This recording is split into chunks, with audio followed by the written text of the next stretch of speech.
반갑습니다. 말씀과 함께 하루를 시작하는 주님의 백성들을 예수님의 이름으로 축복합니다. 2024년 12월 24일 화요일 오늘 주신 말씀은 시편 112편 1절부터 10절까지입니다.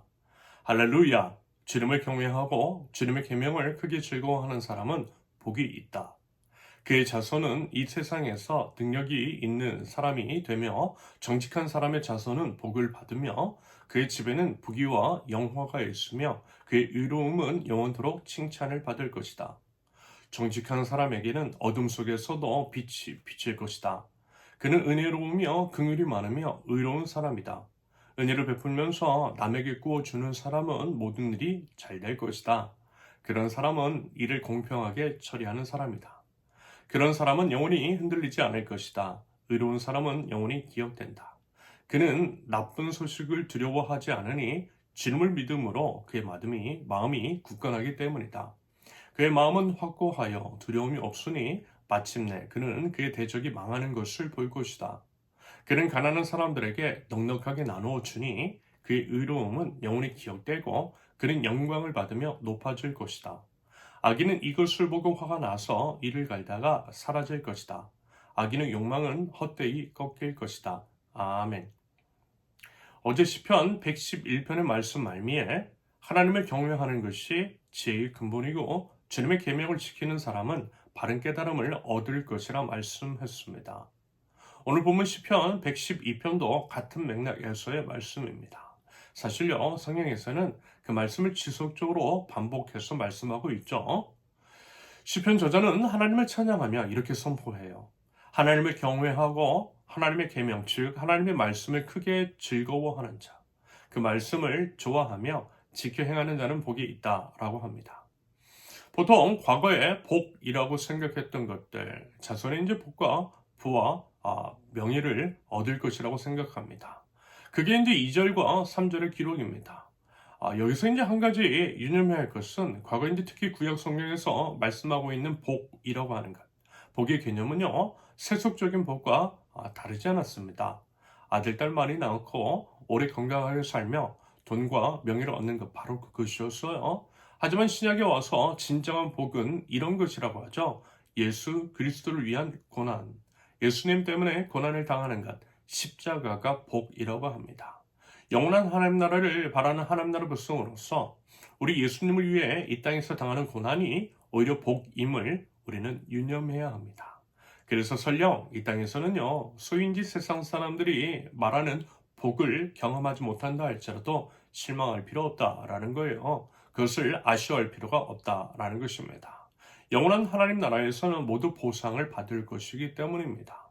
더더군다나 하나님을 위해서 당하는 고난이라고 한다면 여러분 하나님께서요 그것을 그냥 넘어가지는 않으실 것입니다. 여러분 이것이 우리의 믿음인 거죠.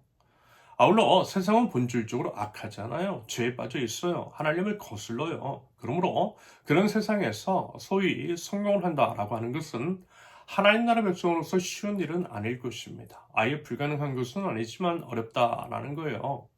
하나님 나라 백성다운 선택을 하면 비웃음 당할 수 있어요.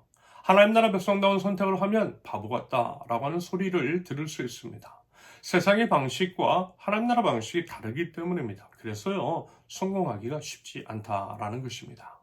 반대로 세상의 방식을 따르면 세상과 타협을 하면 세상적으로도 성공할 가능성이 커져요. 세속사회 안에서 세속의 논리를 따를 때 성공할 확률이 높아지는 것은 상식적인 것입니다. 그래서 보세요. 물론 꼭 그런 것은 아니지만 소위 대형교회라고 하는 곳들 그럴 가능성이 크지 않나요? 그런 교회들의 시스템이나 그들의 선택 전하는 그 메시지를 보면요. 적당히 타협하는 경우들이 적지 않다라는 것을 여러분 어렵지 않게 확인할 수 있으실 것입니다.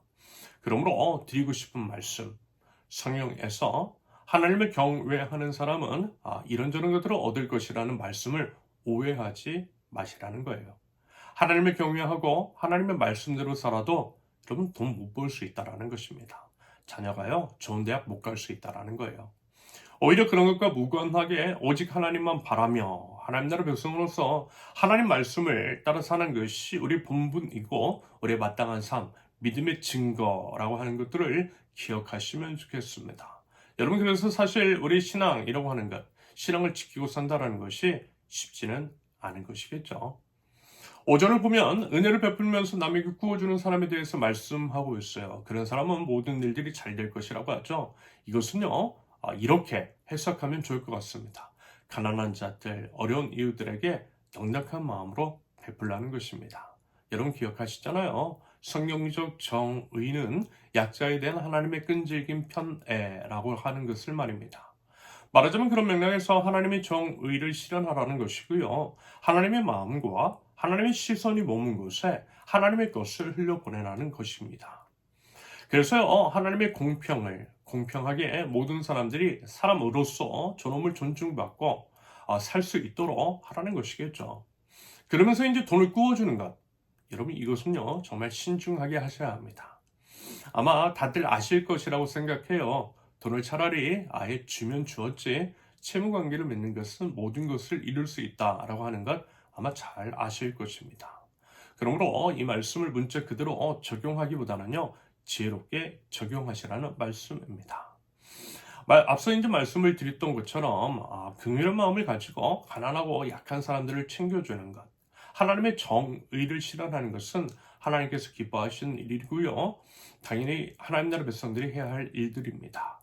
더더군다나 여러분 불평등이 극대화되고 여기저기 이제 쓰러지는 사람들이 넘쳐나는 상황 속에서 교회는 이 부분에 대해서 더욱더 마음을 쓰고 사람을 살리는 일에 구제에 힘을 기울여야만 할 것입니다.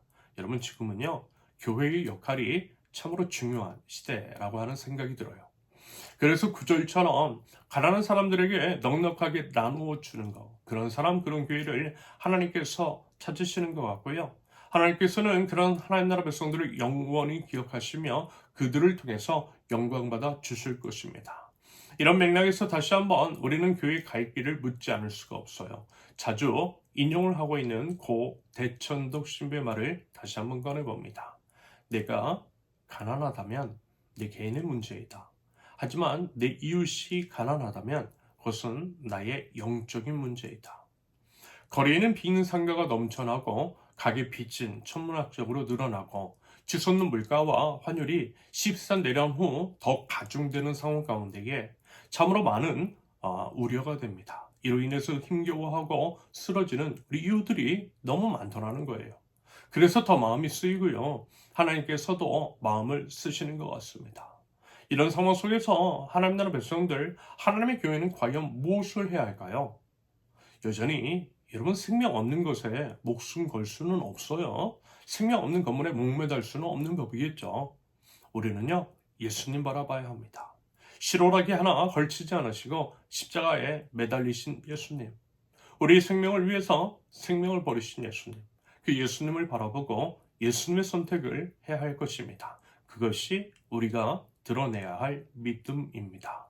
부디 그 믿음의 선택이 있는 저와 여러분들, 그 믿음의 삶으로서 예수님의 탄생을 기다리는 하나님 나라 백성, 우리 선은교회 모든 권속들 되실 수 있기를 예수님의 이름으로 축원합니다. 함께 기도합니다. 하나님을 경외함으로 하나님의 말씀 앞에 섭니다. 하나님의 말씀을 생명으로 여기고 그 말씀을 삶으로 살아내는 저희 되게 하옵소서. 하나님의 시선으로 이웃을 바라봅니다. 어려움과 힘든 가운데 있는 이들을 따스한 품으로 품게 하시며 하나님의 것을 들여 이웃을 살려내는 하나님 나라 백성, 제 모든 믿는 자들 될 수 있도록 주님 인도하여 주시옵소서. 예수님의 이름으로 기도합니다. 아멘. 하나님께서 오늘 주신 말씀과 각자의 기도 제목을 놓고 우리 잠시 기도합니다.